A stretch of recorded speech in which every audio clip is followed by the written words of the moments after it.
నమస్తే. నమస్తే. ఏం పేరన్నా? మొహమ్మద్ ఇజాజ్. మొహమ్మద్ ఇజాజ్. Okay right. కొంచెం ఇటు జరగండి. సో మీరు కూడా ఆటోనేనా? ఆటో కాదు, నాది పుష్కాట్ బండి ఉంది. Okay right. ఫ్రూట్స్ అంతా. ఫ్రూట్సా? ఓకే. ఎట్లుంది మరి దందా? ఇప్పుడు లేదు, అంత లేదు, అప్పుడప్పుడు ఉంటాయి. ఎక్కడ నుండి తెచ్చుకుంటావు ఫ్రూట్స్? నేను ఇక్కడనే మా సెట్ల దగ్గర తీసుకుంటా తీసుకుంటా అంతే. ఎంత వస్తుంది అన్న రోజుకి? రోజుకి రావాలి 1000 రూపాయలు కానీ వస్తలేవు, గిరాకీ అంత వస్తలేదు. గిరాకీ అంత లేదు. ఓకే.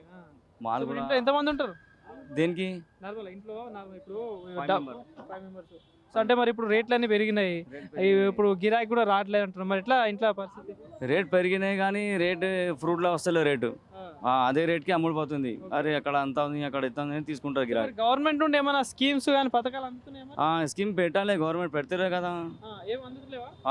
2500 ఇస్తా అని చెప్పి ఇస్తలేడు కదా. మహిళలకి 2500 ఇస్తలేడు కదా, ఇస్తలేడు. అది ఇవ్వాలి కదా అవును. వాళ్ళ. ఇంకోటి షాదీ ముబారక్ గోల్డ్ బాకారం ఇస్తా అన్నాడుగా. ఇయ్యలే ఆ? ఇయ్యలే. ఓకే. షాదీ ముబారక్ అన్న ఇచ్చిండు, అది కేసీఆర్ అన్న, కేసీఆర్. ఈయన ఇయ్యలే. ఓకే. ఇంట్లో ఎవరైనా పెన్షన్ వస్తుందా? ఇంత ఎవరు లేరు పెన్షన్కి, పెద్ద మనుషులు లేరు, నేనే పెద్ద. ఓకే, మీరే పెద్ద. ఆ. సో ఇప్పుడు జూబ్లీహిల్స్ కాన్స్టిట్యున్సీ చూసుకుంటే ఇక్కడ ఎమ్మెల్యే లేరు. సో మరి మళ్ళీ ఎలక్షన్ అయితే వస్తుంది. మరి ఇంత ఇప్పుడు 3 సార్లు ఎమ్మెల్యే అయింది కదా మాగంటి గోపినాథ్, ఏమైనా చేసిండా మీ ఏరియాకి? చేసిండు. బస్తీలో ఇక్కడ సంత ఉంటాయి కదా, మార్కెట్లు వారం అక్కడ పెట్టినకపోతే ఆయన వచ్చి మాట్లాడి పెట్టించు. ఆయన వచ్చి మాట్లాడినారు. ఇంకా ఏముంటే అదే జరా అభివృద్ధి అంటే డ్రైనేజ్ ఏరియా, వాటర్ ప్రాబ్లం ఉంటాయి కదా ఏరియాలో. చేపించిండు మంచిగా ఉండే ఆయన, బాగుండే ఆయన. సో మరి ఇప్పుడు గత ప్రభుత్వం అంటే ఇంతకుముందు ఉన్న ప్రభుత్వం, ఇప్పుడున్న ప్రభుత్వం పథకాల విషయంలో చూసుకుంటే వాళ్ళు 10 సంవత్సరాలు ఉన్నారు, వీళ్ళు ఇప్పుడు 2 సంవత్సరాలు అవుతుంది. ఏది మంచిగా అనిపించింది? అదే ఎందుకు అట్లా ఉండే అట్లా ఉండేదా? ఏమన్నా అంటే బీఆర్ఎస్ గవర్నమెంట్ ఏమైనా పథకాలు అందినాయా మీకు? అప్పుడేం రాలే. ఓకే.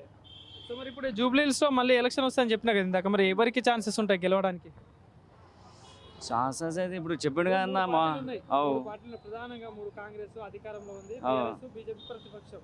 ఎవరికి ఉంటది మీకు తెలిసి? టీఆర్ఎస్. ఓకే. సో టీఆర్ఎస్ నుండి క్యాండిడేట్ ఎవరు పెడితే బాగుంటుంది అంటావు?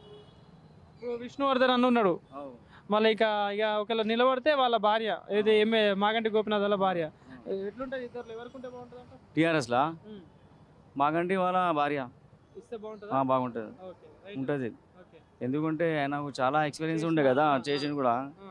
ఇక వాళ్ళకి కూడా ఎక్కడ ఉంటుంది, ఏమేమి చేస్తాడు, ఎట్లా చేయాలని తెలిసి ఉంటుంది. అవుది ఉంటే అట్లా ఓకే. అది సో మీ సపోర్ట్ అయితే వాళ్ళకే ఉంటుంది. Thank you. ఓకే.